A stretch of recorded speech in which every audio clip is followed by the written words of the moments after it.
Bonjour et bienvenue chez Les Grandes Sœurs, un podcast avec deux sœurs qui chaque semaine discutent de différents sujets portant sur l'acceptation de soi, le bien-être et différentes expériences de vie.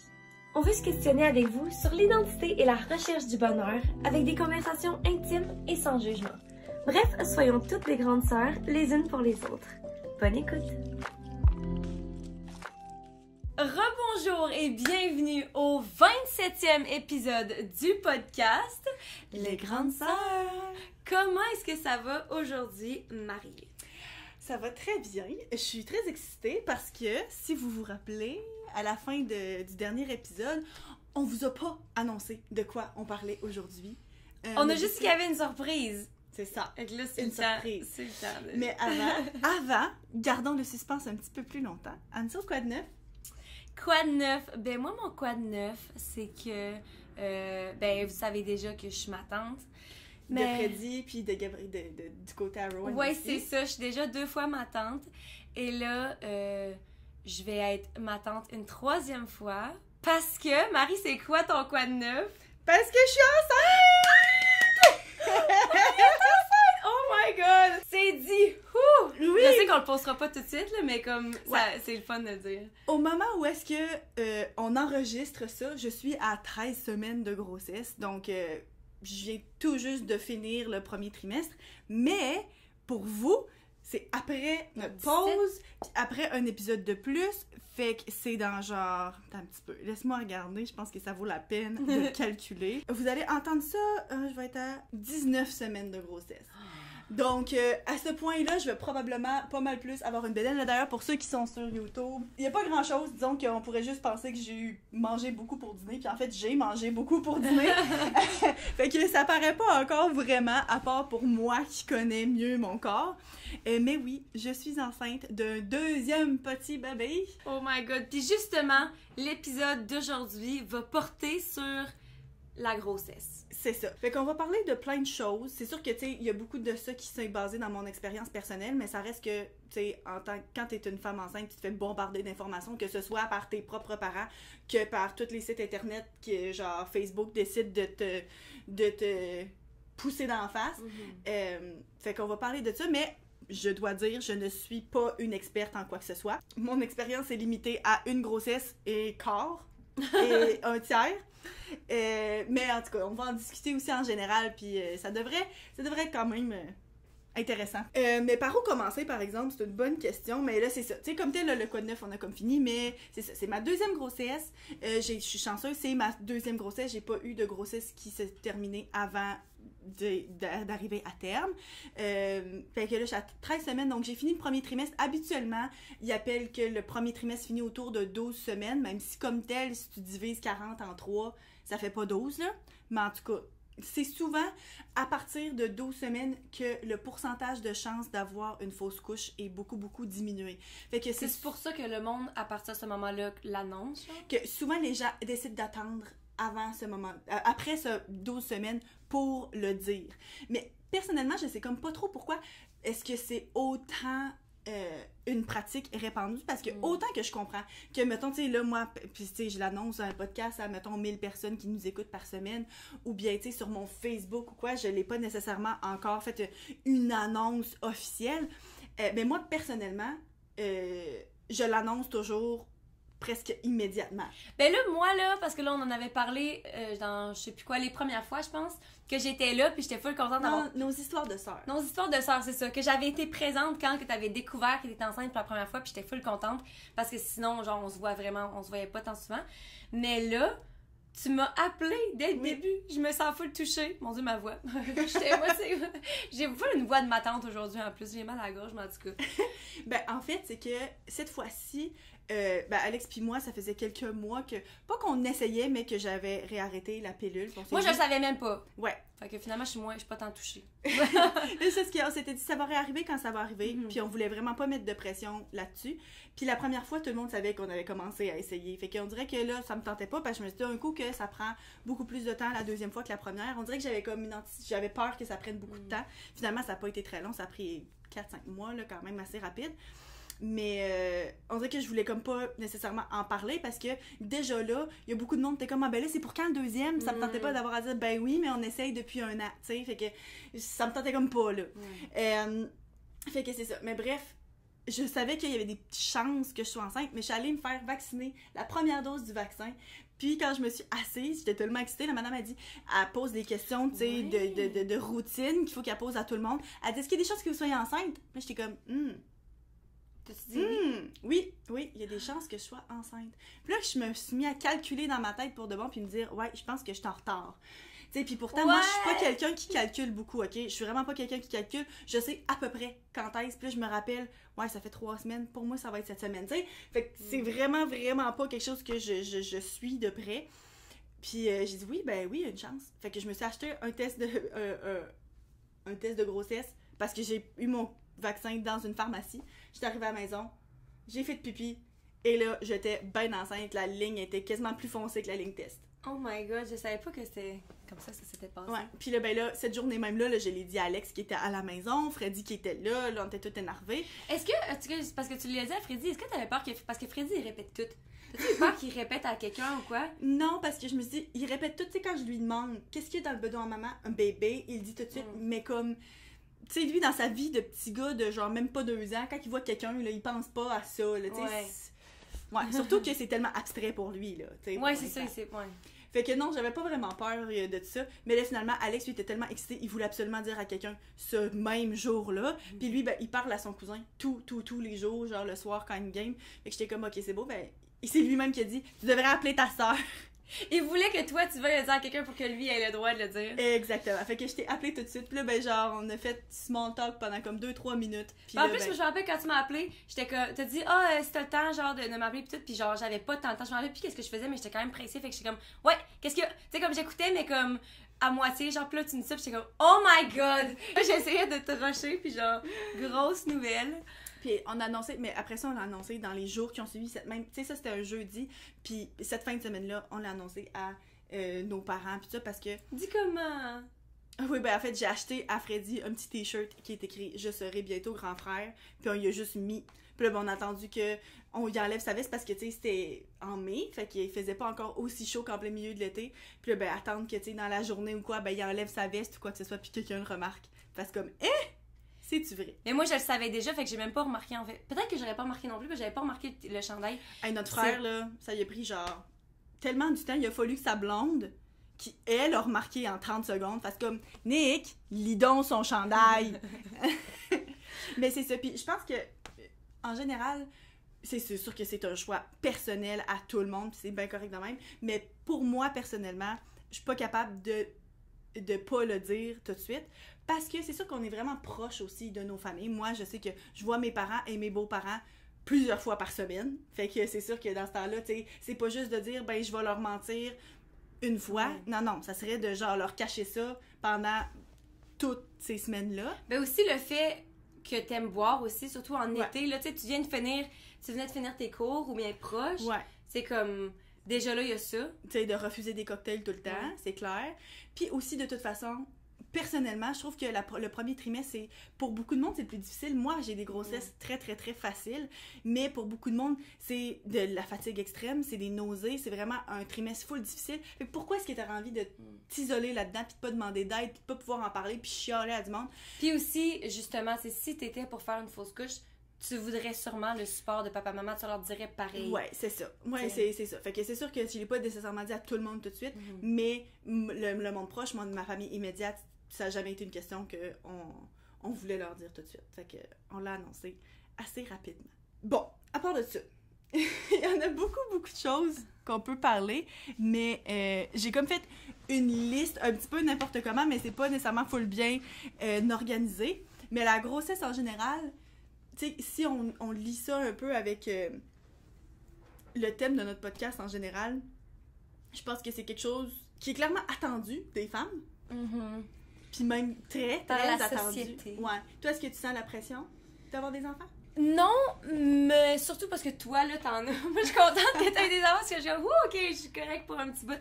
Non, mais honnêtement, oui, je pense que. Ben, juste par le simple fait que j'ai toujours su que j'en voulais, puis j'ai toujours pensé que j'allais en avoir vraiment jeune. Et parce que nos parents, ils ont eu, je veux dire, à mon âge, papa-maman avaient déjà eu 3. Fait que, tu sais, moi, de les avoir eu en tant qu'exemple, qu'ils ont toujours été des parents jeunes, j'ai toujours pensé que j'allais avoir des enfants super jeunes. Mais c'est sûr que plus que je vieillis, plus que je sais pas qu'est-ce que je fais avec ma vie, que blablabla, puis je me rends compte que je veux pas des enfants tout de suite. Mais je pense que vu que c'est de plus en plus normalisé, que le monde attende plus longtemps, je pense que c'est vraiment pas si pire. Sauf que c'est sûr que j'aurais aimé ça que nos enfants aient un âge similaire. Fait que dans un sens, je pourrais me sentir pressée, mais en même temps, je suis tellement pas prête qu'on aurait dit que je suis vraiment venue à terme que genre, nos enfants auront pas le même âge. Freddy, ça va être des gardiens gratuits, là. Freddy puis ton autre enfant futur. Ouais. Pour garder mes enfants. Ouais, mais je pense qu'il y a beaucoup de monde qui sort de la pression. Puis, tu sais, moi, j'ai toujours su aussi que je voulais des enfants. Puis, ça l'a. Tu sais, je suis pas particulièrement jeune. Là, j'avais d'avoir 30 ans. Fait que, tu sais, pour le deuxième enfant, mais je suis pas particulièrement vieille non plus. Je pense que. Je sais pas c'est quoi l'âge moyen de nos jours pour avoir des enfants, mais je pense que je suis pas mal. Je suis probablement pas mal là-dedans.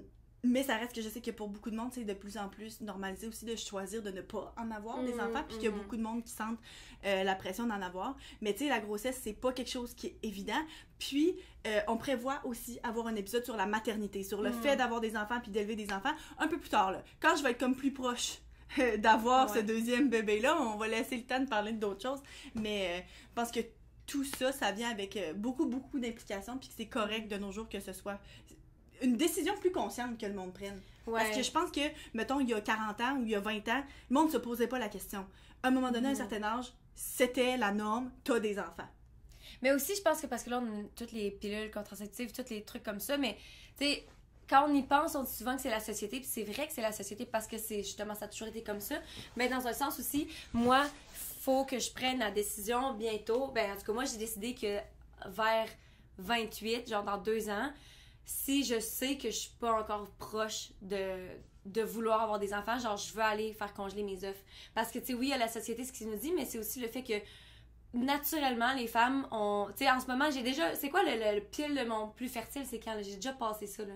Ouais, c'est genre... À partir de 35 ans, des grossesses sont considérées des grossesses gériatriques de personnes âgées. Fait que, tu sais, clairement, à l'âge de 35 ans, une femme n'est pas une personne âgée. Ouais. Mais ils appellent ça des grossesses gériatriques parce qu'à l'âge de 35 ans, c'est déjà des grossesses qui sont plus à risque. Puis ça, encore une fois, c'est pas discriminatoire de l'âge ou quoi que ce soit. Ça fait pas toi un parent moins compétent. Mais, tu sais, il y a plus de difficultés à concevoir, puis t'es plus à risque. Juste du fait que t'as 35 ans et plus, tu sais, 35, je m'excuse, mais c'est pas vieux, là. Ouais, mais ouais, j'ai toujours eu cette idée-là dans ma tête que j'allais être une jeune maman, blablabla, puis là, maintenant, justement, je m'éloigne plus de ça, puis je suis en train de me faire à l'idée que ça se pourrait très, très bien que j'aille 33, 35 quand j'ai mon premier enfant, puis je suis correcte avec ça, puis mon chum aussi est correct avec ça, là, mais comme, clairement, je pense que je ressens plus une pression du fait que je sais que mon corps est peut-être pas naturellement fait pour ça, fait que je me dis, clairement, je me sens un petit peu plus vieille d'autant pas être prête tout en sachant que mon corps est comme ok fait que, mais oui, je vais faire congeler mes œufs comme ça, genre des œufs un petit peu plus jeunes. Ouais, c'est ça, frais, plus jeunes, tu sais. Mais c'est ça, c'est parce que je pense que c'est une autre chose qui tu sais, quand on parle que la société veut que les femmes restent jeunes ou quoi que ce soit, tu sais, c'est une autre chose. Tu sais, que tu dis, ah ben là, la maternité, il faut que tu veuilles être mère jeune. Puis encore une fois, ça, c'est pas quelque chose qu'on choisit, ça, c'est juste biologiquement, c'est comme ça, là. Fait que, tu sais, pour une fois que c'est pas juste la faute de la société, mais comme, ça aide pas, mettons. Ben non, c'est ça, ouais. Mais sinon, un autre aspect important, puis encore une fois, c'est par rapport à ce qu'on parle souvent dans le podcast, c'est tous les changements physiques qui viennent avec une grossesse. Parce que, ben, tu sais, tout le monde est déjà au courant, là. Ta bédaine a grossi pour accommoder le fait que t'as un bébé dans ton ventre. Mais c'est tellement pas juste ça non plus, là. Il y a tellement beaucoup d'autres choses qui peut tellement varier aussi d'une personne à l'autre. Puis je pense que c'est quelque chose qui peut faire peur à beaucoup de monde. Puis avec raison aussi, parce que c'est épeurant. Puis t'as comme l'impression... Moi, je sais que quand j'étais enceinte pour la première fois, c'était quelque chose que j'appréhendais. Pas nécessairement pour pendant la grossesse, mais aussi pour après. C'est comme la perte de contrôle. De dire, pour la première fois, j'ai pas vraiment contrôle sur qu'est-ce qui s'en vient, sur qu'est-ce qui va arriver à mon corps, mais aussi sur, tu sais, je peux pas contrôler comment mon enfant réagit à tout, là. Tandis que dans la vie, je peux pas contrôler tout ce qui m'arrive, mais je peux contrôler ma réaction à tout ce qui se passe. Fait que ça, c'est clairement quelque chose à penser puis pour lequel se préparer. Ouais. Moi, quand on parle de changement physique, je pense pas que c'est une surprise. Même juste dans l'épisode de la semaine passée, là, que je parlais à quel point que je suis pas tant bonne pour m'accepter, puis je suis très focus sur mon physique, puis genre, ça, c'est un des trucs qui me fait le plus peur. Je suis sûre qu'il y a bien d'autres trucs qui feraient plus peur, mais que je suis juste pas au courant. Genre, parce que peut-être que moi, parce que je focus tellement là-dessus en ce moment, où est-ce que j'en suis, que genre, c'est là où est-ce que mes pensées s'arrêtent. Mais je sais que c'est quelque chose qui me stresse beaucoup de.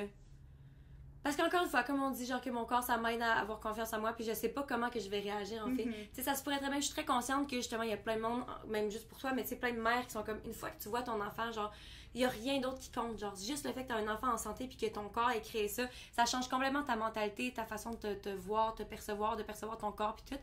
Mais c'est pas vrai pour tout le monde. Ouais, mais moi, j'ai peur, justement, parce que je le sais.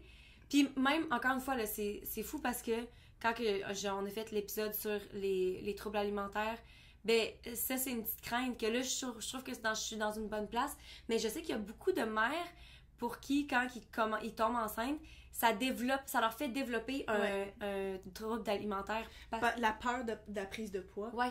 Puis moi, justement, le fait d'avoir vécu ça dans le passé, j'ai peur que ça revienne. T'sais, même si j'ai l'impression que je saurais prendre les bonnes décisions pour mon enfant, au-delà de comme juste avoir peur de quoi j'ai l'air, mais en même temps, je sais pas, là, tu sais, c'est quelque chose que tu peux pas nécessairement avoir contrôle là-dessus. Ouais. Fait que des fois, je me dis, je sais que je serais une très bonne mère, mais des fois, je me dis, je suis pas prête à toutes ces affaires-là parce que je sais pas si... Tu vois, sur les réseaux sociaux, il y a des fois certaines pages qui peuvent être vraiment toxiques parce que justement, tu sais, du monde qui partage certaines pertes de poids alors qu'ils sont en grossesse, alors que c'est normal et même recommandé de prendre du poids jusqu'à un certain point aussi, tu sais, pendant ta grossesse. Il y a certains contextes pour lesquels c'est bon parce qu'il y a certaines personnes qui tombent enceintes avec un surpoids important puis pour qui ça peut être meilleur pour leur santé d'en perdre un peu, blablabla.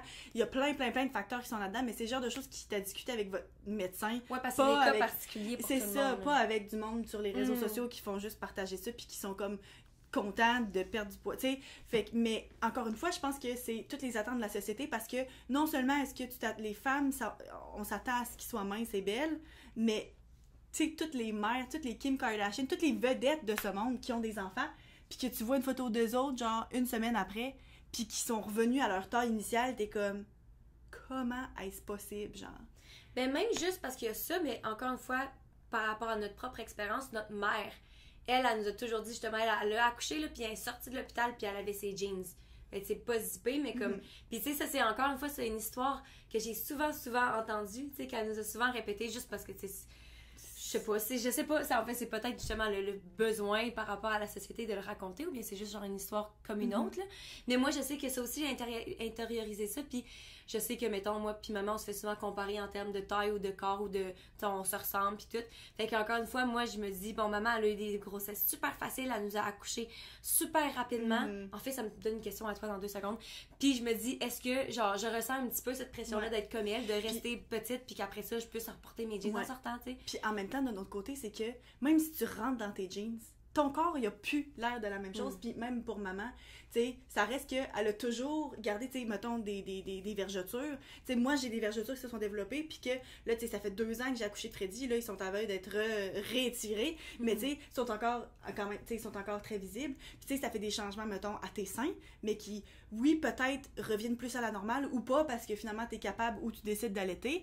Puis ça, c'est sans compter ce que l'accouchement change à ton corps. Si tu as un accouchement naturel, ce que ça fait comme changement à ton bassin, mais aussi à ton vagin, ou bien qui, comme moi, une césarienne, me suis littéralement fait couper. J'ai une grosse cicatrice qui me passe de gauche à droite du ventre, là. Ben moi, c'est ça ma prochaine question. Est-ce que ça a été... Parce que, mais dans le fond, tu le savais à l'avance, vu que ton bébé était... Parce que dans le fond, Freddy, il était à l'endroit.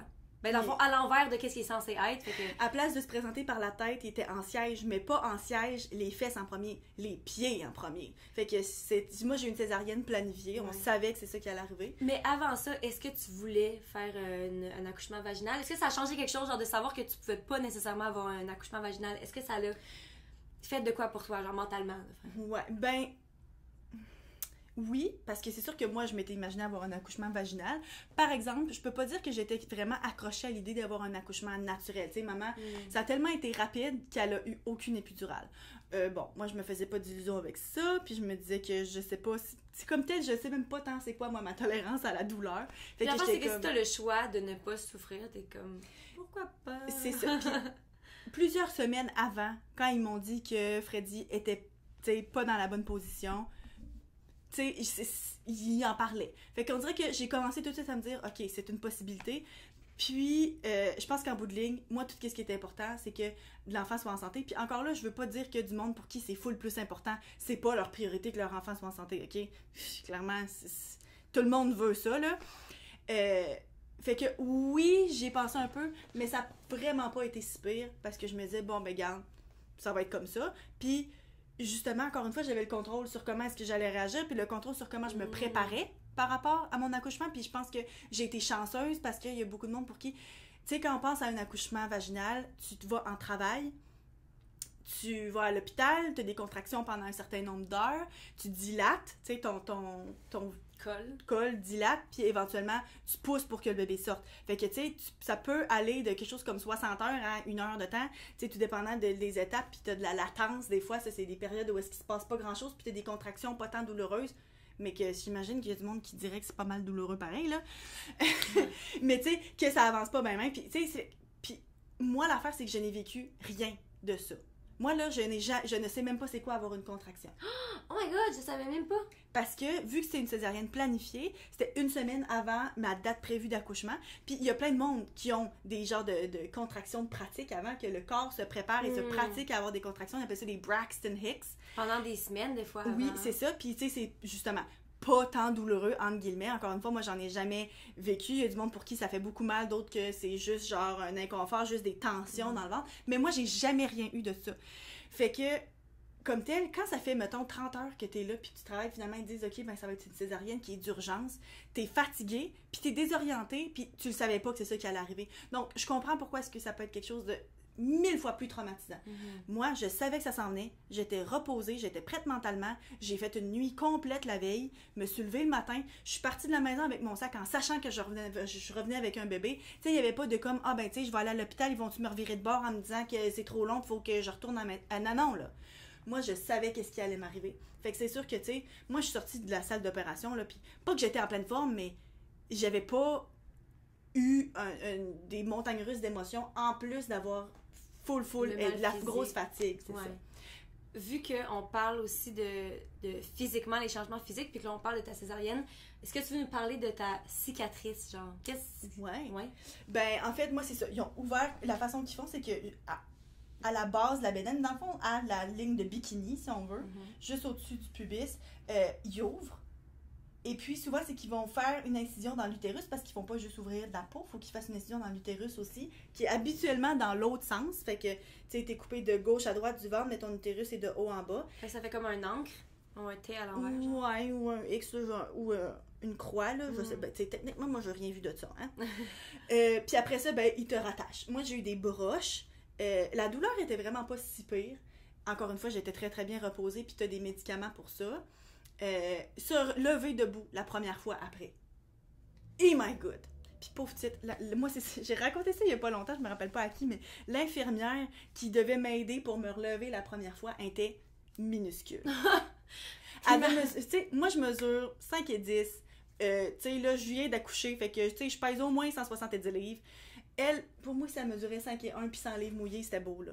Puis là, fallait qu'elle m'aide, là, puis tu sais, me lever, j'étais comme, oh my God, pauvre petite, tu sais, mais j'avais, la première fois, j'ai eu vraiment très, très mal.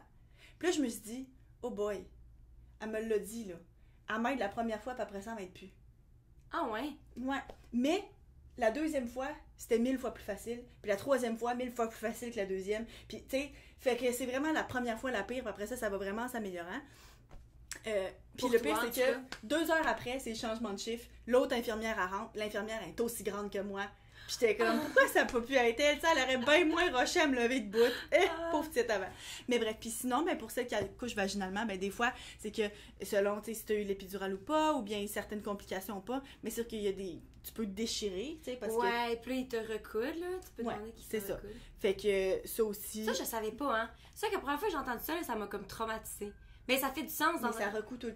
Dans le fond, t'as comme différents degrés, là, tu sais, au premier, deuxième, troisième degré, t'as de la déchirure, puis ils recousent tout le temps. Là, ok, fait que dans le fond, tout le monde a de la déchirure. Non, mais moi, ça m'a traumatisé de pas tout le déchirer. monde, non, pas tout le monde déchire. Parce que moi, je le savais pas, là. T'imagines, là? Non, c'est pas tout le monde qui déchire, mais c'est très, très commun. Mais ouais, en tout cas, c'est quelque chose qu'on a bien remarqué, on n'en parle pas assez. Peut-être que c'est pas genre le premier truc que tout le monde veut parler. Ah oui, mon vagin a déchiré, tu sais.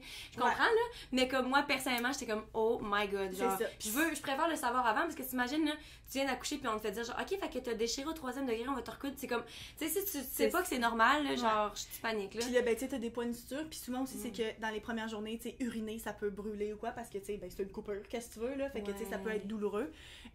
Moi, c'est pas quelque chose que j'ai vécu, mais c'est ça, c'était l'incision là. Puis ça, ben ça, faut faire attention parce que t'es pas censé lever quoi que ce soit d'autre que ton bébé, puis tu sais, de prendre ça vraiment, vraiment tranquille. Puis moi, ben vu que j'ai pas eu beaucoup de douleur, il a fallu vraiment beaucoup que je me retienne de reprendre mes activités normales. Parce que tu sentais que tu pouvais, mais tu savais que tu devrais pas. Fait que... C'est ça.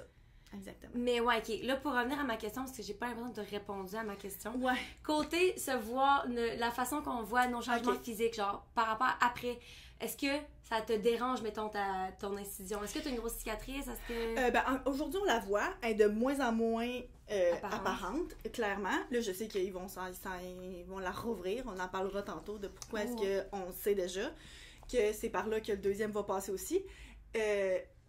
Moi, ça me dérange pas tant, mais je sais juste que j'ai genre... Tu sais, moi, j'ai jamais eu un ventre plat. Tu sais, ben, il y a pas beaucoup de monde. Tu sais, toi, t'as une physionomie où est-ce que t'as pas genre de...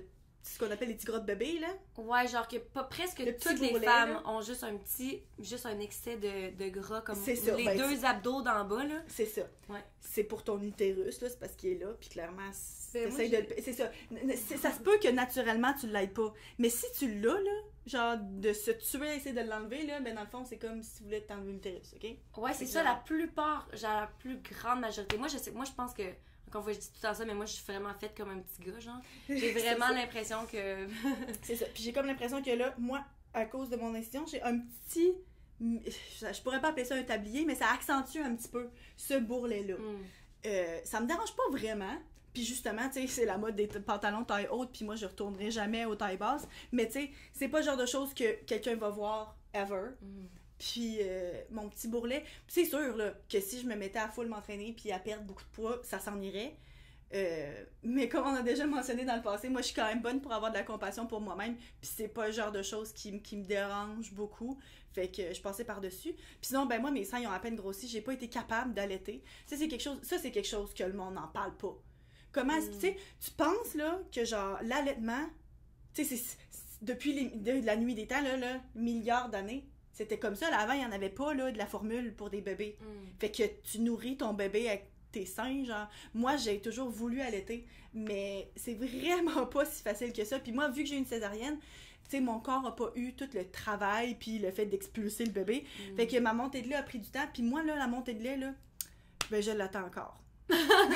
Puis j'ai pris des médicaments, puis j'ai fait plein de trucs, puis je me suis pas acharnée parce que, tu sais, mettons, mes parents, ils ont demandé il y a pas longtemps, est-ce que tu penses, tu sais, avec le deuxième, que tu vas réessayer, puis potentiellement t'acharner autant pour essayer d'allaiter? Puis finalement, à force de lire puis de me renseigner là-dessus, je me suis rendu compte que je me suis vraiment pas acharnée, parce qu'il y a du monde qui, puis je dis pas ça de façon négative, là, acharné, qui est persévéré, mettons. Moi, j'ai comme abandonné Freddy avec 1 mois, puis ça faisait déjà J'ai abandonné Freddy quand il avait... ça sonnerait. J'ai abandonné l'idée d'allaiter à 1 mois. Puis depuis le jour 2, qu'il y avait de la combinaison entre mon lait et de la formule, parce que je produisais juste pas assez. Puis pour vous donner une idée, là, tu sais, j'ai pas des gros seins, là, ils étaient pas plus gros que ça, là, même quand je venais d'accoucher, puis que j'étais censée avoir une montée de lait, là. Fait que moi, c'est ma seule espoir, là, d'avoir des seins un jour. Moi, j'étais sûre que j'allais avoir des gros seins pour une fois, puis genre... même pas proche. Ouais. Mais c'est bien d'en parler justement parce que moi, maintenant que toi, tu l'as vécu, parce que j'ai vu, tu sais, c'est sûr qu'au début, ça te fait de quoi, là? Oui, vraiment. Ben moi, pour moi, l'allaitement était un plus gros deuil que mon accouchement vaginal. Ouais. Puis on pourra peut-être en parler plus, ben tu sais, peut-être plus dans la maternité, là, mais tu sais, en même temps, ça fit avec la grossesse parce que tes hormones sont tellement dans le tapis, puis ça, c'est pas quelque chose qu'on parle aussi, le fait que tes hormones fluctuent énormément, puis que tes humeurs peuvent changer, là, mais quand t'accouches, là, tes hormones, ils redescendent toutes. Puis comme... il parle de la dépression postpartum, que c'est se sentir mal, mais c'est normal dans les jours qui suivent d'avoir le baby blues qu'ils appellent. Puis ça, c'est à cause de la montagne russe, à cause des hormones.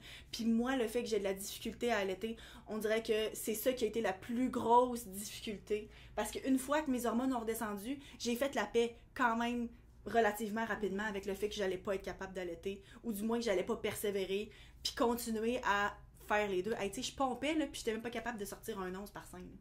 Même pas capable de faire un once avec les deux seins. Pauvre enfant, et Freddy il est né à 1 olive et 2 onces. Veux-tu pas me dire que c'était jamais assez pour lui, là? Ouais.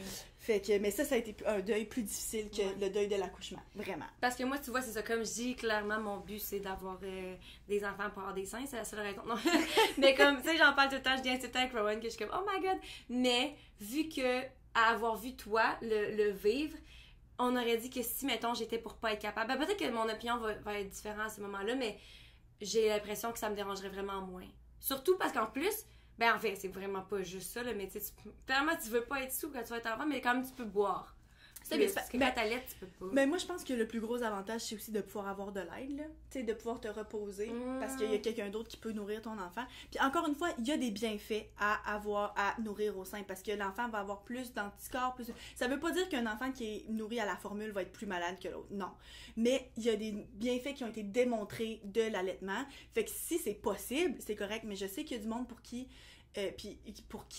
allaiter, c'est quelque chose qu'ils sont juste pas à l'aise de faire. Puis c'est sûr qu'il y en a pour qui ils voient les seins comme vraiment juste quelque chose qui est sexuel, fait que ça ça les rend mal à l'aise. Moi, personnellement, je me dis, tu sais, dans ma tête, c'est la fonction première, c'est de nourrir un enfant, fait que comme, c'était vraiment pas un blocage. Fait que mais ça reste que, tu sais, un enfant nourri, c'est mieux que... pas pantoute, là, tu sais. Ouais. En anglais, ils disent « breast is best », tu sais, le sein est meilleur, mais non, c'est « fed is best », tu sais, qui nourrit, c'est mieux. C'est ça la priorité. Mais en même temps, tu peux sentir une certaine pression de la société parce qu'il y a du monde qui pense que c'est vraiment mieux l'allaitement, puis que... c'est une connexion incroyable avec ton enfant. Puis oui, puis le pire, c'est que c'est vrai, mais c'est juste pas toujours possible. Puis il y en a aussi que c'est pas juste parce que c'est de la production, c'est la tétée qui est difficile pour le bébé, tu sais, ils appellent ça le latch, là, quand il s'accroche. Tu sais, c'est difficile des fois de téter, et puis, tu sais, quand ils l'ont comme il faut, c'est correct, mais ça fait mal au début, là. Je sais pas toi, là, mais moi, j'ai pas habitué de me faire téter les seins, tu sais, 8 heures par jour, là. Ça fait mal. Chum, il fait pas ça. Non, habituellement, c'est un peu moins de temps par jour que ça, ouais. Fait que, genre, tu sais, c'est toutes des choses que, tu sais, tu t'en doutes bien, là, que c'est différent, pis ça, mais tu penses que tu vas juste plugger le bébé là, puis ça va se faire. Mais non, vraiment, même pas proche. Puis ça, c'est quelque chose que je savais pas. Maintenant que je le sais, j'ai l'impression que tout le monde le dit. Mais on dirait qu'avant, j'avais jamais entendu ça. Ben, je pense, en même temps, c'est comme, tu sais, quand tu parles de quelque chose, t'as l'impression que tout le monde... Ouais.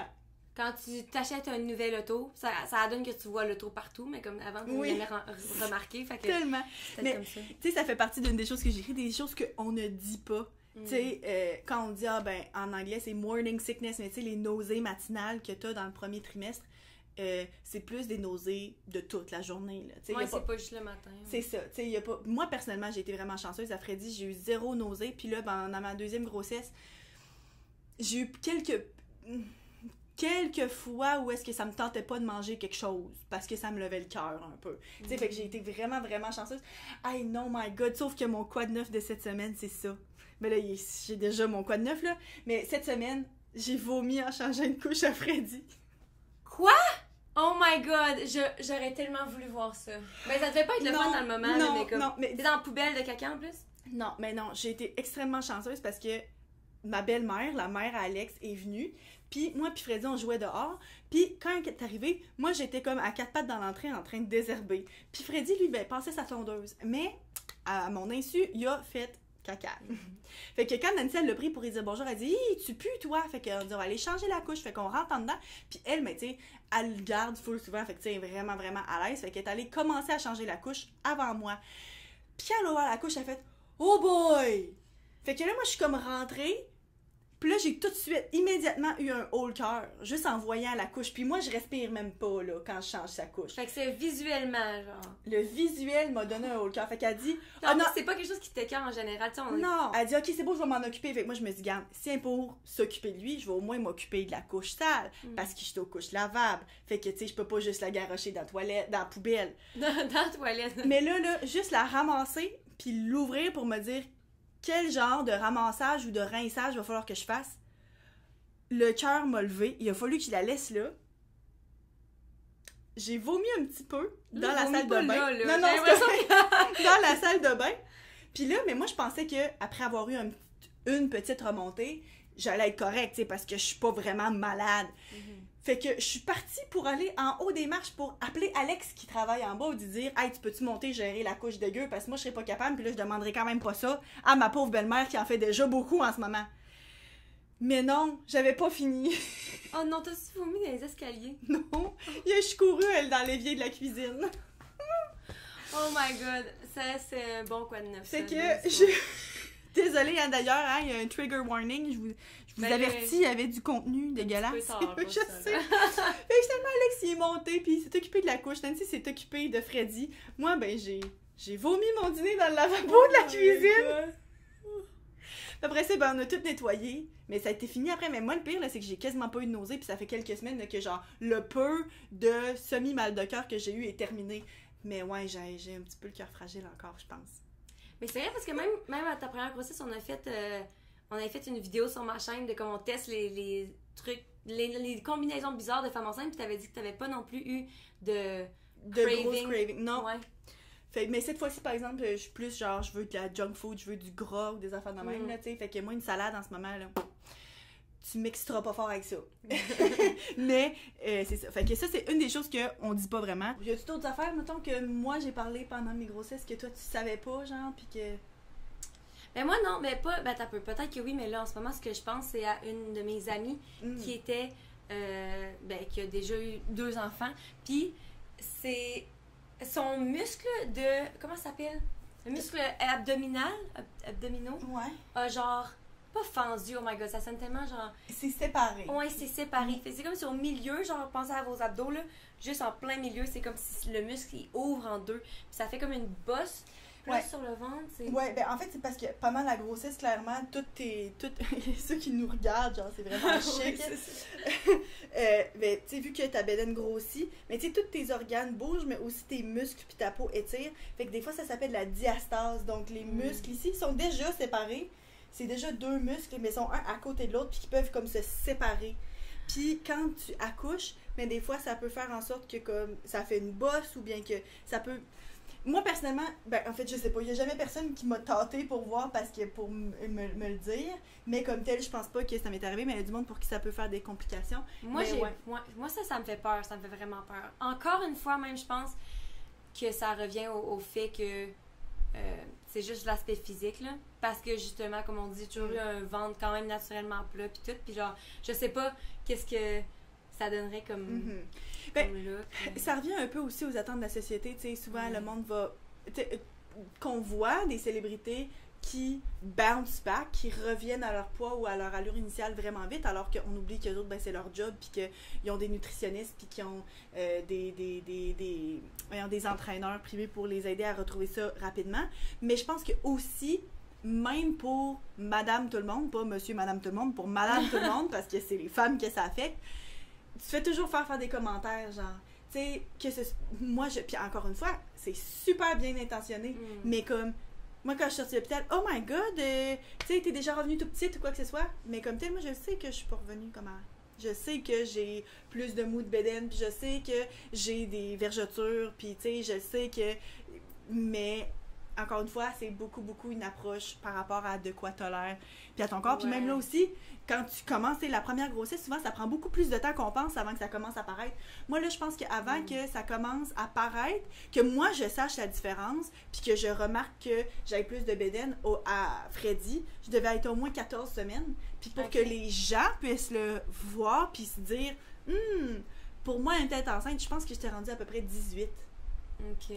Fait que c'est quand même vraiment tard, tandis que là, je pense que, tu sais, là, j'étais à 13, puis moi, je vois la différence, puis comme, le monde qui me connaisse pas, ils vont pas faire comme « Ah, t'es-tu enceinte? » parce que c'est encore ambigu, mais tu sais, toi, mettons, tu vois la différence sur moi, là.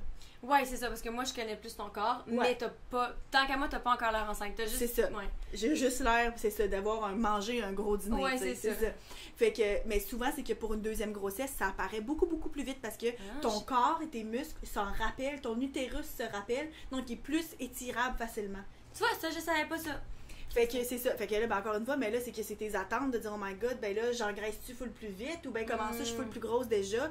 C'est toutes des choses, tu sais, puis tu sais, des différences entre la grossesse 1 et la grossesse 2. Puis moi, ben c'est ça. À date, la seule différence, c'est vraiment par rapport à quelques aversions alimentaires de plus, puis le fait que je me sens full plus gonflée. Puis encore une fois, être gonflée, c'est un symptôme de grossesse au début. Tu sais, quand t'as l'impression que genre tu te sens enceinte, même si t'es juste enceinte de 7-8 semaines, souvent c'est que c'est pas vraiment, tu sais, le bébé est encore la grosseur d'un raisin, là. Mais ça fait partie des symptômes de garder, tu sais, de garder plus l'eau, puis ça, fait que d'être gonflée, surtout en fin de journée, fait que tu te sens enceinte. Mais là, moi, vu que je sais ça, j'ai l'impression que c'est juste du gras. Mais tu sais, c'est tout plein d'affaires dans le même, que tu sais... C'est tellement différent d'une femme à l'autre. Parce que là, moi, là, je parle, là, puis comme, il y a plein de monde qui m'écoute, qui sont comme, moi, j'ai zéro vécu ça. Moi, je me suis rien rendu compte de ça parce que j'ai vomi 24 heures sur 24 les 25 premières semaines. Parce que, oui, habituellement, après le premier trimestre, la fatigue extrême puis les nausées s'atténuent, mais il y a du monde pour qui ça continue jusqu'à la fin.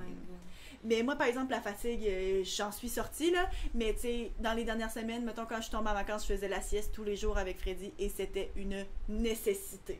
En passant, si vous entendez un peu bizarre, on a parti un fan parce qu'il fait 48? quand même plus chaud, là. Il fait 48? Mais non, ok. J'étais chez Marie. J'exagère! Je sais qu'il fait plus chaud à Montréal qu'à Québec, mais il fait pas 48.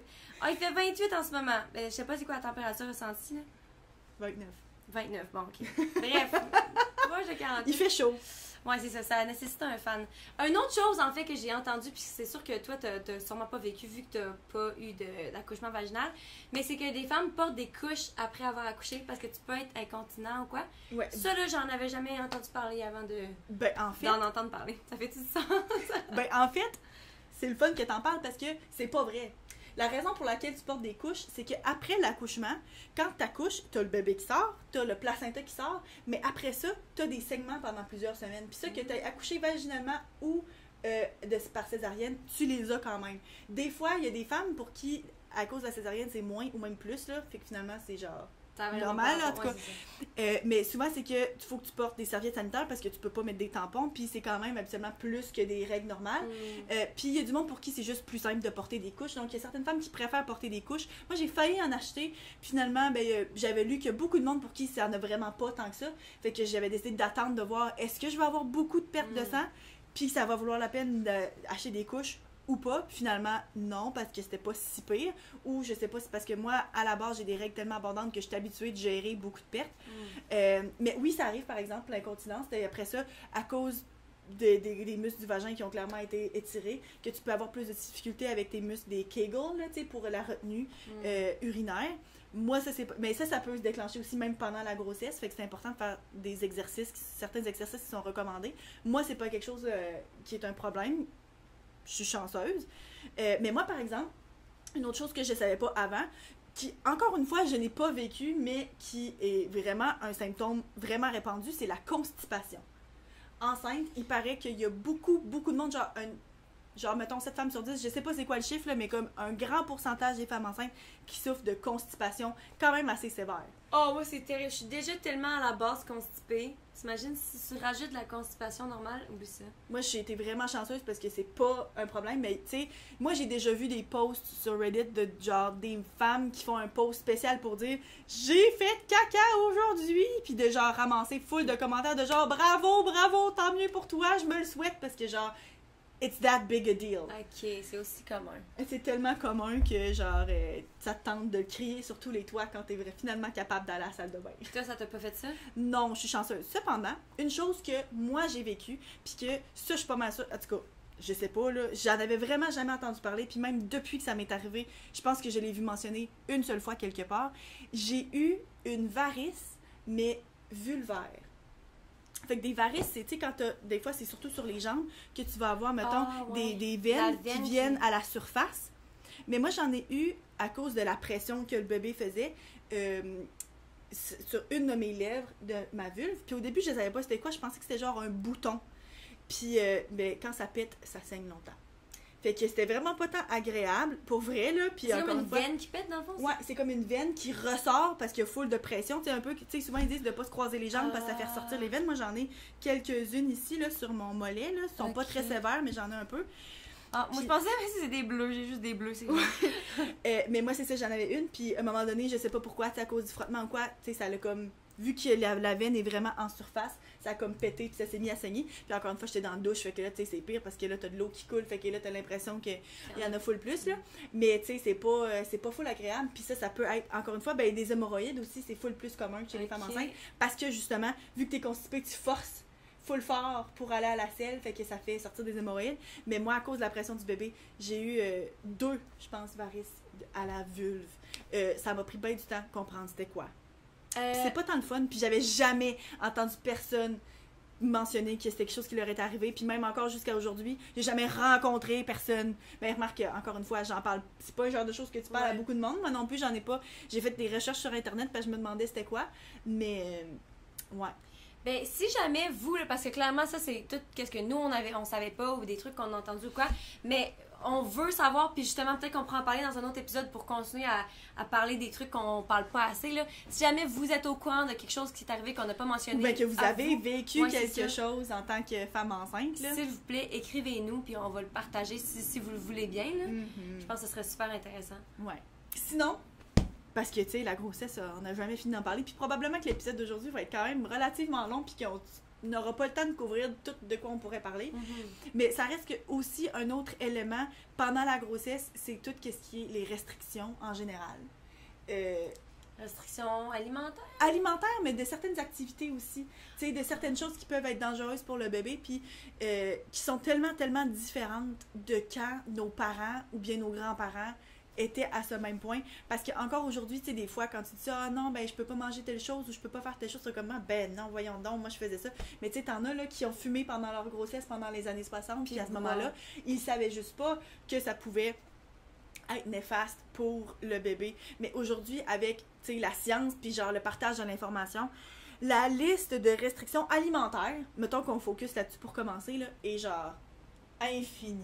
Dis-moi pas ça. Déjà là que je suis full restreinte dans mon alimentation, si en plus, c'est quoi? Ah ben là, c'est mettons les poissons crus.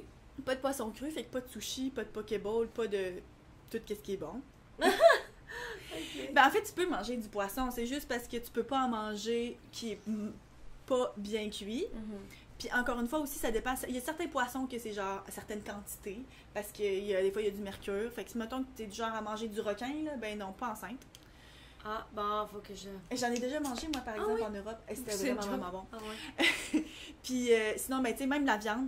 Tu sais, la viande rouge, moi qui mange mon steak saignant, je peux pas faire ça. Moi, je suis correcte, je mange pas de viande. Continue, on va checker, je vais analyser la liste. Des fromages, je peux pas avoir des fromages avec du lait non pasteurisé. Souvent, mais même du monde qui étend ça à des fromages à pâte molle.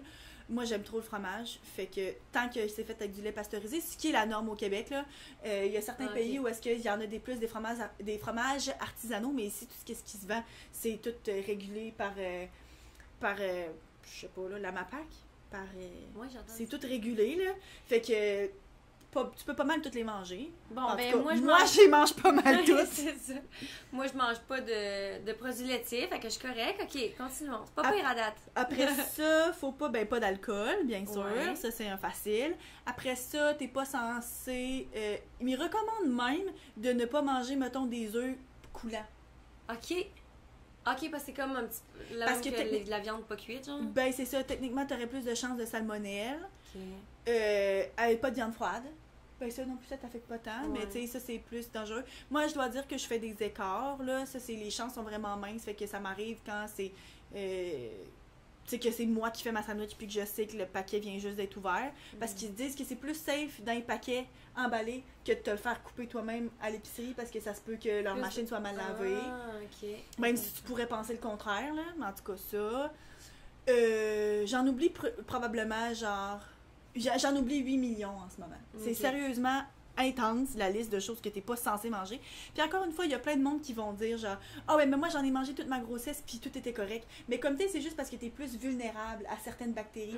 Ton système immunitaire est diminué. Fait que si tu fais le choix de prendre le risque, c'est correct. Puis moi aussi, il y a certaines choses que je mange puis que je serais pas censée, c'est correct. C'est juste parce que quand le monde pose la question, tant qu'à moi, quand tu réponds « Ah, ben moi, j'en ai mangé toute ma grossesse, il m'est rien arrivé », c'est un argument qui vaut rien. C'est comme dire, genre, ben moi, je conduis ma voiture depuis 25 ans, puis j'ai jamais fait d'accident. Ça veut pas dire que quelqu'un fera pas un accident. Tu sais? Fait que, mais ça reste que tu peux prendre un risque calculé, puis te dire, ben là, les chances sont minces, puis j'ai le goût d'en manger, ou tu sais, c'est un... Mais c'est ça. Il faut juste que tu sois au courant. Puis sinon, ben, pour ce qui est des restrictions, t'es pas censé aller dans un spa parce qu'il faut pas non plus que tu augmentes trop la température de ton corps. Ah, c'est vrai ça. Bon, moi je peux pas à cause de ma peau. Parce que finalement, là, je vis comme une femme enceinte. Là. À part l'alcool, donc clairement pas l'alcool. Puis sinon, aussi, tout ce qui est drogue, là, tu peux pas non plus. Là, mais tu sais, en général, je pense que ça a jamais été. Il y a jamais personne qui a été eu d'illusion que c'était bon pour la santé non plus. Ouais. Là. Puis sinon, ben, certaines activités physiques plus intenses, mettons que tu fais de l'équitation, des choses de même, mais t'es pas nécessairement censé. Genre moi, qui s'en va au Portugal, enceinte de 5 mois l'année passée, puis qui va dans un bateau qui pogne des vagues, puis qui fait bang, bang, bang tout le temps, c'était probablement pas recommandé non plus. Ok. Mais encore une fois, mettons, ça aurait pu être. Est-ce que ça aurait pu être vraiment plus dangereux au début de ta grossesse, dans ton premier semestre? Oui. Ok. Ok, ça encore une fois, c'est. Mais encore une fois, c'est tout le genre de choses aussi, tu sais, même certaines personnes, certains médecins qui vont recommander que tu prennes pas ton bain à une température plus haute qu'une certaine température. Mais c'est le genre de choses aussi qu'il faut que tu poses la question à ton propre médecin, tu sais, puis aller avec ce que tu es à l'aise, là. Sinon, préparer l'arrivée de bébé. Toi, est-ce que tu penses que tu serais du genre à préparer beaucoup pour l'arrivée d'un enfant ou bien? Ben, moi, je pense que oui. Mais c'est dur à dire. Genre, C'est vrai que j'ai jamais pensé. Tu sais, genre lire tous les livres, préparer la chambre d'avance, ça fait de même? Je pense vraiment pas que je vais être genre à lire tous les livres parce que je. Non, mais comme. Pas de genre à lire un livre. Fait que. Toutes les... non, mais je pense que. Je pense pas pour ce qui est de ça. Pas nécessairement chercher l'information. C'est sûr que si pour m'arriver quelque chose pendant la grossesse, c'est sûr que je vais genre full m'informer. Mais j'ai vraiment l'impression que j'ai genre un instinct naturel, que ce soit juste avec les humains en général, j'ai vraiment l'impression, genre j'ai pas peur que mon enfant manque de rien. Je sais que je dis souvent que je suis pas prête parce que personnellement je veux pas nécessairement, tu sais, je suis juste pas au point où ce que je veux, mais je sais que si j'étais pour à être mère demain matin, je suis complètement consciente que genre, ben pas consciente. T'es confiante en tes capacités. Ouais, c'est ça. Fait que je pense pas que je serais du genre à comme paniquer. Encore une fois, ça veut pas dire que je vais pas l'être rendu là, mais j'ai vraiment pas l'impression que je serais du genre à paniquer comme ça ou à essayer de tout lire puis tout savoir. Surtout aussi parce que justement, j'ai toi déjà là, que toi tu vas avoir eu tes enfants. Tu sais, papa, maman, ils sont là pour nous. Je pense que j'ai un bon système de support. Fait que je sais que c'est pas stressant par rapport à ça. Mais je suis vraiment, c'est sûr que je vais vouloir, mettons, savoir le sexe de mon enfant pour me préparer à l'avance. Je vais pas être genre à faire comme mais je veux pas savoir. En fait, une chose aussi pourquoi que je veux autant le savoir, c'est parce que toi puis Alex, même avant que vous sachiez c'était quoi le sexe de Freddy, vous aviez déjà son nom. Ça faisait longtemps que vous saviez c'était quoi son nom. Puis j'ai tellement trouvé ça le fun, l'expérience de déjà l'appeler Freddy, même dans ton ventre. Puis tu sais que c'était juste tellement le fun. Puis quand il est arrivé au monde, on avait déjà toute l'impression de le connaître parce que hey, c'est Freddy. Fait que tu sais, puis je comprends aussi le monde qui moi j'ai aucune idée encore ça va être quoi notre nom d'enfant. Fait que tu sais, peut-être qu'on le saura pas jusqu'à la dernière seconde, mais il y a beaucoup de monde qui aime ça choisir parce qu'ils disent d'un coup qu'il a pas l'air d'un Freddy puis qu'ils veulent changer d'idée. Mais remarque que Freddy là, lui maintenant il a l'air d'un Freddy, mais quand il est né là, il avait pas l'air d'un Freddy pantoute là. Hey, fait que tu sais, mais c'est de quoi ça a l'air d'un Freddy? Ben je sais pas là, tu sais, c'est un petit gars blond, blanc, il a l'air d'un Freddy. Tu sais, comme il est né, il avait l'air vraiment asiatique, vraiment plus rond, il avait les cheveux. Il était bien enflé. C'est ça, tu sais, comme moi, parce que bref, je sais pas de quoi il avait l'air, là, mais fait que peut-être que je le saurais pas jusqu'à la dernière seconde, mais en même temps, tu sais, j'ai trouvé ça tellement le fun que ce soit quelque chose de plus personnel, de savoir déjà à l'avance que de regarder, faire comme voici bébé numéro 1, comment allez-vous l'appeler, tu sais. Encore une fois, tout le monde est différent, mais moi, je pense que pour ces trucs comme ça, j'aimerais ça plus le savoir, puis c'est sûr, c'est pour préparer la chambre ou quoi, tu sais.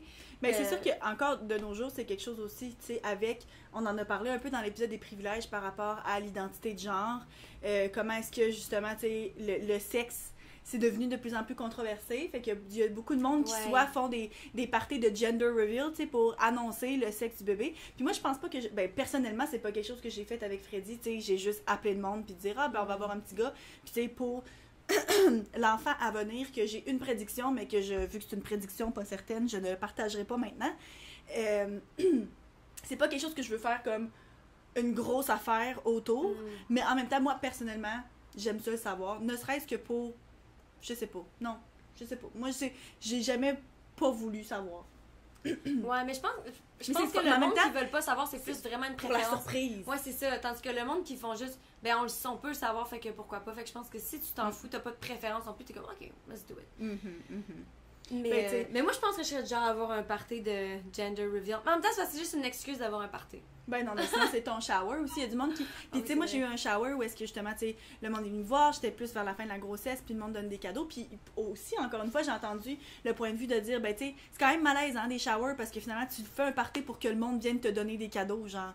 Fait que tu sais, c'est un petit peu bizarre aussi. Fait qu'il y a du monde qui sont pas tant à l'aise avec ça, puis seraient plus à l'aise avec un gender reveal pour révéler le genre, parce que justement, c'est juste un party.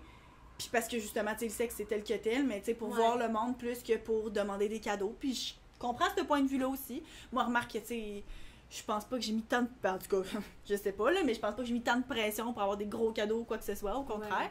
Hey, j'ai une chaîne YouTube que j'écoute là, récemment, c'est comme... La fille a réagi à plein d'affaires. Fait que des fois, c'est des Karen, des situations comme ça. Des fois, c'est des bridezilla, fait que des mondes à leur mariage et quoi. Puis il y en a à leur, justement, ce soit leur mariage ou leur shower, où il y a du monde qui exige... encore une fois, si c'est votre cas... C'est votre vie, là, je suis un petit peu en train de juger parce que je serais pas de même, mais genre qui exige vraiment, faut des cadeaux, au moins 1000$, mettons, pour venir au mariage, puis tout. Puis comme, il y en a une en particulier. Encore une fois, c'est vous, mais je pense pas que c'est vous, mais en tout cas, que ça disait comme, pour encourager le monde à donner des cadeaux, il y avait comme différentes tiers, fait que différents étages. Paliers, ouais, c'est ça, de cadeaux. Dans le fond, le premier étage, c'est genre entre...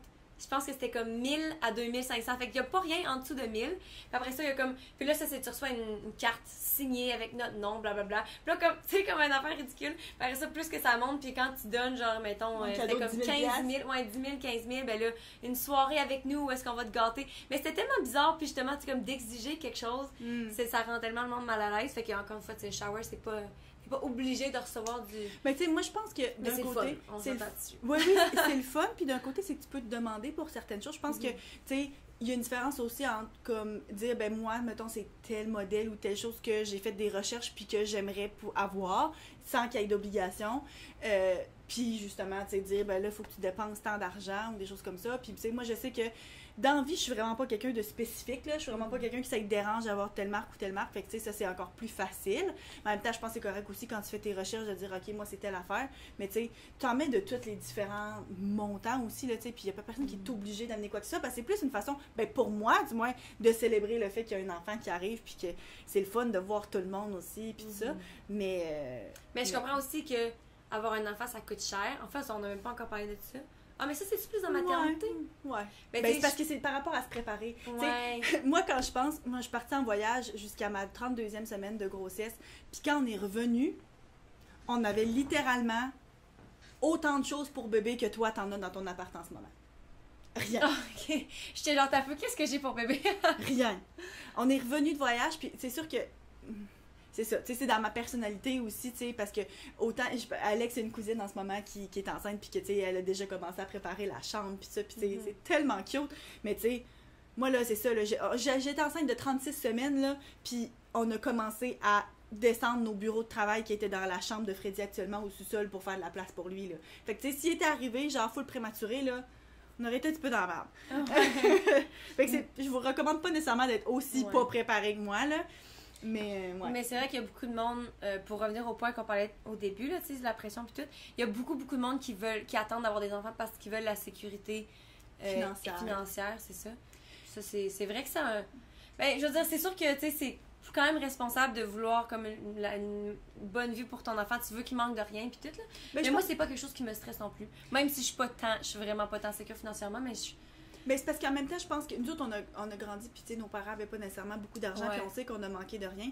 Puis je pense aussi qu'on est dans une société de consommation qui, pas nous fait croire qu'on a besoin de plein d'affaires. Il y a plein de choses qui sont super utiles, mais c'est pas vrai que tu as besoin d'une table à langer qui pèse ton enfant, puis que tu as besoin d'avoir le truc qui chauffe tes lingettes là, pour laver le puis c'est toutes des choses qui peuvent te faciliter la vie. Puis c'est toutes des choses, tu sais, d'avoir, mettons, 3 sortes de balançoires différentes. Ça se peut que, justement, c'est une bonne chose de pouvoir changer ton enfant parce que finalement, tu sais pas c'est laquelle qu'il va aimer. Oui, mais c'est pas vrai que t'en as, genre, absolument de besoin. Puis, tu sais, encore une fois, on en a parlé dans notre épisode sur l'environnement. Tu peux acheter des choses de seconde main, puis ça coûte full moins cher.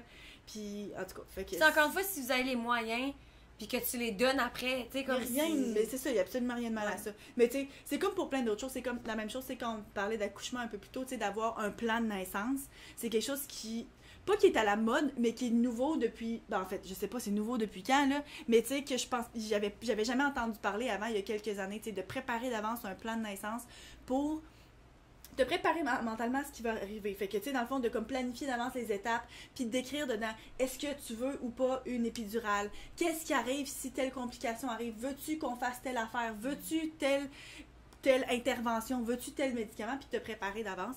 Puis je pense que autant qu'il y a du monde pour qui avoir un plan de naissance est hyper rassurant et hyper le fun, autant que moi, personnellement, j'ai pas voulu en faire un parce que je me suis dit, s'il faut que j'en déroge, je vais être déçue. Je préfère être... Fait que, tu sais, je pense que ça dépend vraiment de chaque personne, mais encore une fois, c'est tout le temps l'impression de dire, ben oui, il faut absolument que tu fasses ça, voyons, c'est essentiel. Mais de dire, ben moi, je le vois pas comme un essentiel, et que je le ferai pas. Ouais.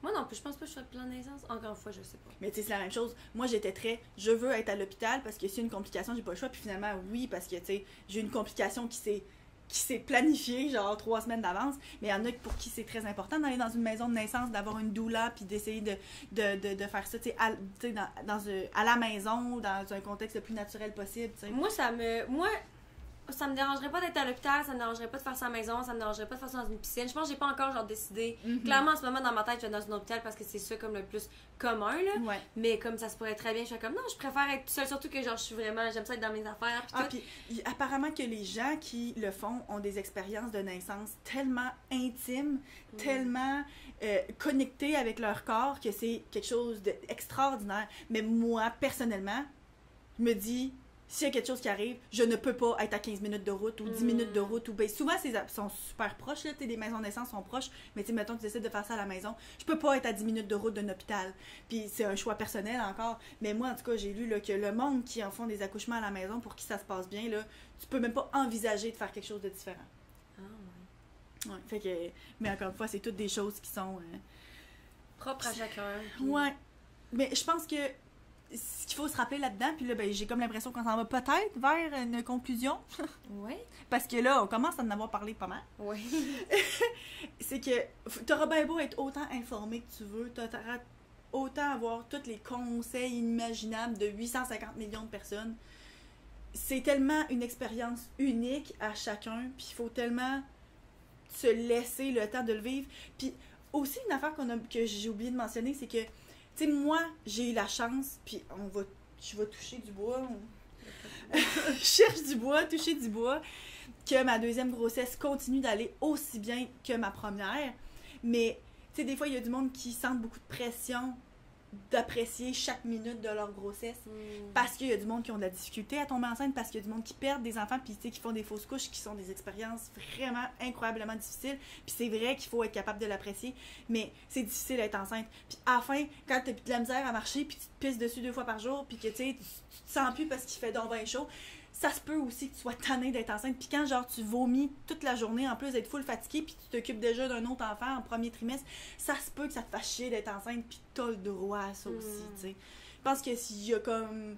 Il y a les deux, là, t'sais. Puis encore une fois, ça revient à être de vivre dans le non-jugement, même si...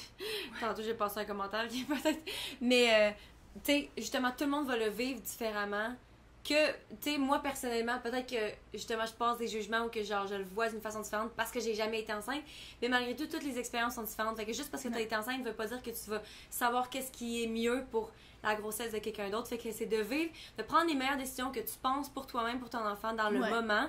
C'est un instinct maternel, tu sais, on sait, tu sais, dans notre cœur, qu'est-ce qui est bon pour nos enfants. Ouais. Puis, tu sais, de laisser vivre les autres avec leurs décisions. Puis, tu sais, il y a beaucoup de stressés, veux pas. Puis moi, je l'ai raconté dans l'épisode sur le stress puis l'anxiété, qu'une des premières fois où est-ce que j'ai vécu l'anxiété, c'est quand j'étais enceinte de Freddy. Fait que, tu sais, il y a déjà tellement d'incertitudes, des choses que tu sais pas, qu'il faut avoir beaucoup de compassion pour soi. Quand t'es enceinte, que ce soit par rapport à ton corps, que ce soit par rapport à la gestion de tes émotions. Puis ça aussi, je pense que c'est important aussi de gérer ces attentes-là aussi avec un partenaire.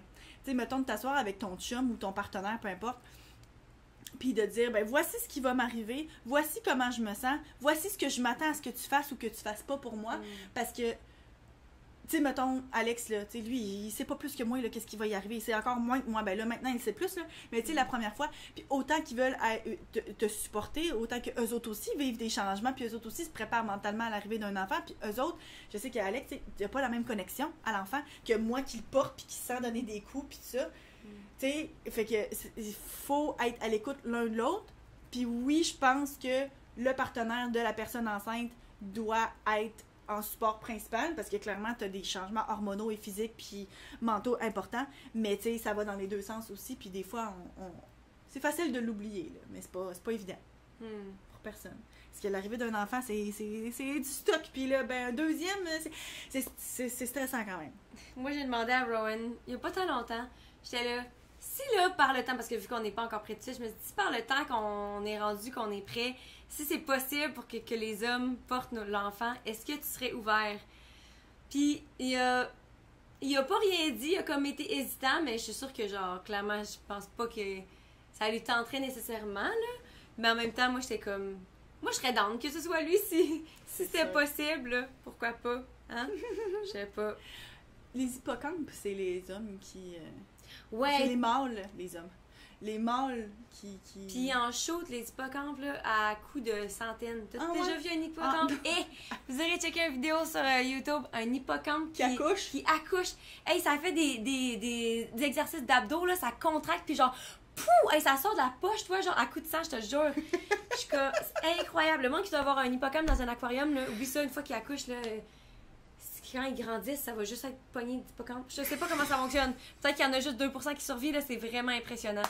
Hey, c'est pas là que je m'attendais à ce que ça finisse cet épisode! Sur ce, si vous voulez nous rejoindre, on a une page Instagram où vous pouvez nous envoyer des messages privés si jamais. Justement, c'est là où est-ce que vous pouvez nous écrire si vous avez des expériences. Oui, des expériences. Puis si vous avez des questions, parce que là, dans les prochaines semaines, encore une fois, des fois, là, la semaine passée, on a réussi à faire un épisode court, là. Ouais. Fait que, tu sais, je pourrais répondre à des questions sur la grossesse si vous en avez ou des choses comme ça. Ouais. Fait que, tu sais, encore une fois, j'avais fait une liste en à peu près 12 secondes de toutes les choses qui me passaient par la tête par rapport à la grossesse, mais il y a sûrement genre 850 000 autres choses dont on pourrait discuter, mais là, ça fait déjà longtemps qu'on parle. Ouais, durant ta grossesse, tu vas sûrement réaliser d'autres trucs. Ah, ouais. C'est vrai, ça se passait. Mais c'est ça, fait que notre page Instagram, c'est les.grandes.sœurs. Puis sur Facebook, on a un groupe de support. Les grandes sœurs aussi. Puis, justement, vous pouvez partager des photos de bédaine enceinte, si vous voulez. Plein de choses comme ça. Fait que... c'est ça, bref, la nouvelle du jour, j'attends un deuxième petit bébé, fait que je vais vous tenir au courant. Ça se peut que là, à partir de maintenant, tu sais, quand j'ai pas de quoi de neuf, je vais juste faire une update de bébé. Ça va être Freddy, nouveau bébé. Freddy, nouveau bébé. Ouais. Alright, fait que on se voit la semaine prochaine. Ah, de quoi est-ce qu'on parle la semaine prochaine? Ouh, la semaine prochaine, la rentrée s'en vient. Donc, la semaine prochaine, on parle de la rentrée scolaire, de comment survivre à la rentrée, de, tu sais, des trucs pour l'école en général. On n'a pas les meilleurs trucs, mais on va parler de nous, comment on vivait notre rentrée, puis comment est-ce qu'on survivait à l'école. Bref, un épisode spécial pour la rentrée scolaire. Ouais. Donc, à la semaine prochaine! Bye.